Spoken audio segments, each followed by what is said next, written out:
Welcome back to A Deeper Dive. I'm your host, Taylor Thompson. And I'm your host, Corney Van Hopen. Today, we'll be diving deeper into safe injection sites and their role during the opioid crisis.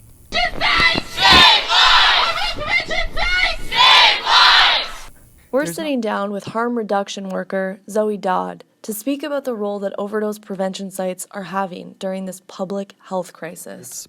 Now, fentanyl has pretty much taken over the street market of opioids in the GTA, so it's basically all people can get if you're looking for street drugs, for people to get prescription pills or heroin,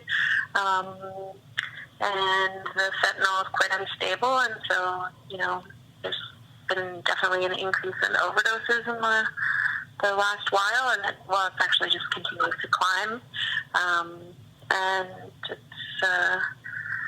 it's not safe. Could you describe overdose prevention sites and what they offer to the public?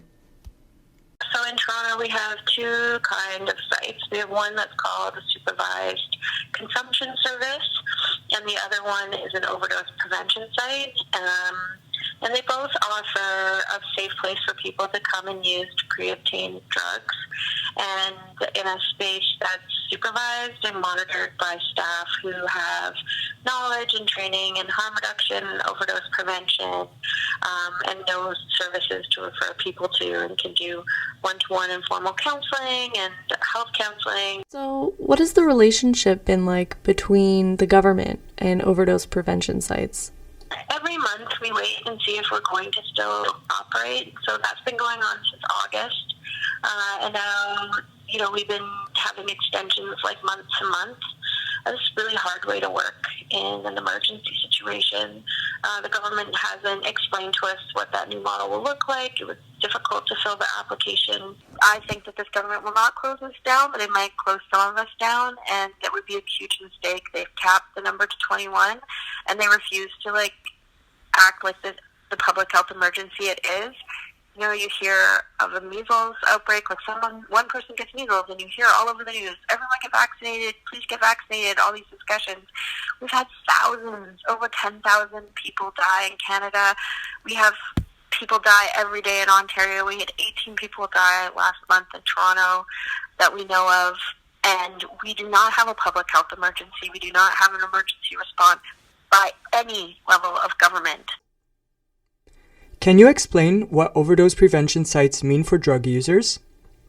People were shocked that we cared that much. They felt like they'd been abandoned, and that people didn't care that they lived or died, and they were reversing each other's overdoses in the park and taking that on and trying to save each other. And this gives people, one, a sense of hope, but also that they have a space that's safe for them to go and use in.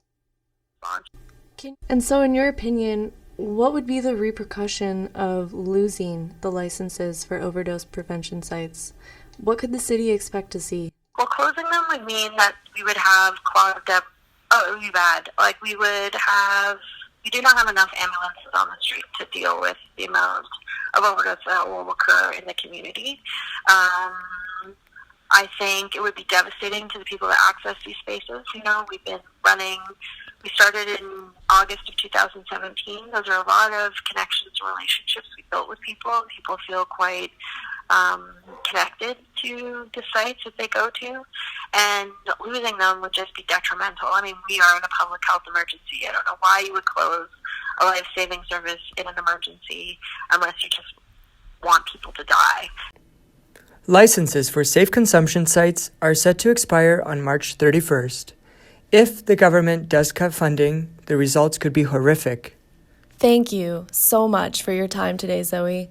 We really appreciate you sharing your knowledge about harm reduction work and overdose prevention sites with us and our audience. Thanks. Thanks for getting me to talk to you. I'm glad I talked to you this morning.